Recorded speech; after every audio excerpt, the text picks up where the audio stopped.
Hello friends, मैं उदय। आप सभी का स्वागत है टेस्ट बुक के प्लेटफॉर्म पर। कई बार बच्चे रिक्वेस्ट करते हैं कि सर कैसे सॉल्व करें एक्टिव पैसिव को, सेकंड्स में एक्टिव पैसिव सॉल्व हो जाए।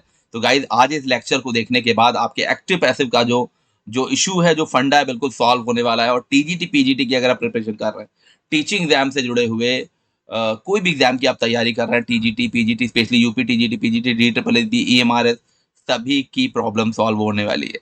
राइट, तो देखिए, स्टार्ट करने से पहले मैं आपको बता दूं, जो सेल चल रही है गाइस, इसका फायदा उठाइए। डी ट्रिपल एस बी का बैच आप ज्वाइन कर सकते हैं। ये बम्पर आपको सेल मिल रही है। कूपन कोड उदय है, ये अप्लाई करके आप लोग जुड़ सकते हैं। राइट, इसे अप्लाई करके आप लोग जुड़ सकते हैं। इसके अलावा E M R S TGT PGT की आप प्रिपरेशन कर सकते हैं, और इसमें भी एक अच्छा खासा डिस्काउंट आपको मिल रहा है। इसमें भी कूपन कोड आपको उदय ही अप्लाई करना है और एक बेहतर डिस्काउंट आपको मिलेगा। तो इन सभी चीजों का गाइस आप लोग फायदा उठाइए, क्योंकि ये सेल कभी कभी आती है।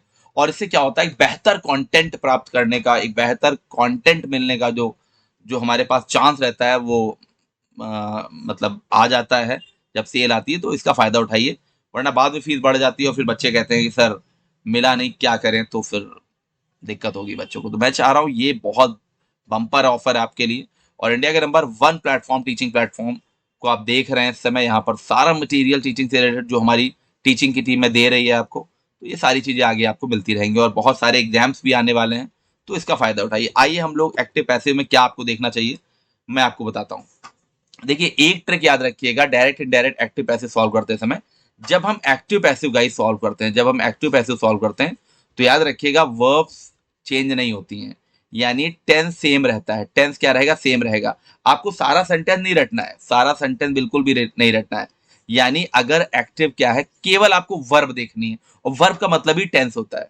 राइट, मान लीजिए राइट्स आ रहा है, क्या आ रहा है? Writes, he writes a letter. तो देखिए, इधर प्रेजेंट है, तो इधर भी क्या हो जाएगा? A letter is written. इधर भी क्या हो जाएगा? Is written. राइट्स का क्या हो जाएगा? Is written. यानी दोनों तरफ प्रेजेंट है, प्रेजेंट को ही फॉलो करना है।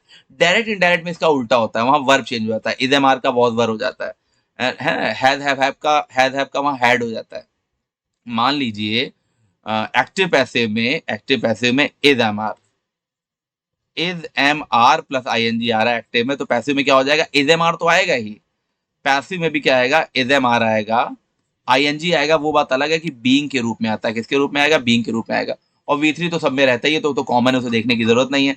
तो पहले बेसिक चीजें समझिए कि एक्टिव पैसिव अगर आपको सेकंड में सॉल्व करना है, तो ये छोटी छोटी चीजें जो मैं बता रहा हूँ, बिल्कुल माइंड में सेट कर लीजिए। इसी तरह देखिए, अगर एक्टिव वॉइस में डियर क्या है? हैज या हैव आया हुआ है, तो पैसिव वॉइस में भी सेम वही वाला आप ऑप्शन देखिए जिसमें हैज हैव आया हो। राइट, वो बात अलग है, उसके साथ बीन लग जाता है। बट पहले आप ये तो सेलेक्ट करिए कि जिसमें हैव आया, यानी verbs will not be change in active passive voice. कुछ चीजें कॉमन है, वो सब में कॉमन रहती हैं। मान लीजिए एक्टिव में हैड आया है, तो पैसिव में भी हैड आएगा, 100% हैड आएगा। वो बात अलग है कि उसके साथ बीन लगता है। तो पहले आप हैड को देख के ऑप्शन काट सकते हैं। तो active passive direct indirect solve करते समय मेथड ऑफ एलिमिनेशन बहुत काम आता है, कि ये ऑप्शन तो नहीं हो सकते, इन चीजों को तो काट दीजिए।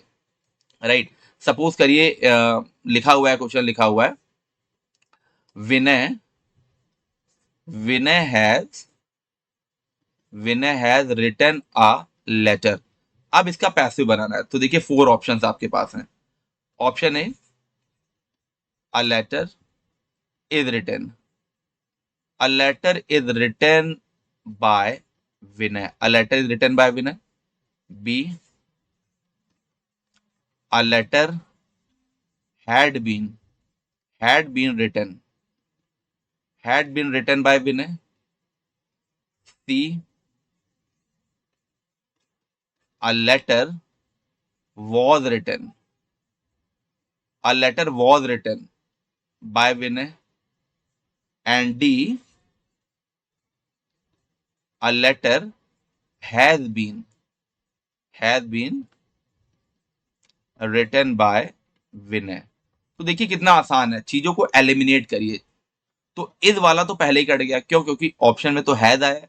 हम उसी ऑप्शन को सर्च करेंगे जिसमें हैज आया है, बाकी सारे ऑप्शन काट देंगे। तो इस वाला कट गया। अब ऊपर हैज आया, तो बेटा हैड कैसे हो सकता है? हैड वाला भी नहीं हो सकता है। ऊपर हैज आया, तो वॉज कैसे आया? वॉज वाला भी नहीं हो सकता है। यानी हमें वही ऑप्शन सर्च करना है जिसमें हैज आया हो। वो बात अलग है, उसके साथ बीन आया होता है। तो बस सिंपल सी बात है। इस तरह से वर्ब्स को देख के केवल आप एक्टिव पैसिव वॉइस सॉल्व कर सकते हैं, निकाल सकते हैं। बाकी जब मैं प्रैक्टिस कराऊंगा डिटेल्ड वे में, उस समय भी बहुत सारी टेक्निक आप लोगों को बताऊंगा, बहुत सारे हिंट दूंगा मैं आपको, और कम समय में आप बेहतर से बेहतर अपनी प्रिपरेशन कर सकते हैं। ये चीजें आप लोग ध्यान रखिएगा। इसीलिए मैं कहता हूं कि कॉन्सेप्ट पे बहुत ज्यादा ध्यान दे, जो टीचर पढ़ा रहा है उस कॉन्सेप्ट पे बहुत ज्यादा ध्यान दे, क्योंकि वही सारी चीजें आपको सफलता दिलाएंगी। ठीक है, तो बाकी हम लोग मिलते हैं। बाकी बहुत सारे इंपैरेटिव होते हैं, इंट्रोगेटिव होते हैं, उनकी अलग टेक्निक है, बहुत ईजी टेक्निक है, देख के आप निकाल लोगे। ठीक है, चलिए, thank you very much, bye bye.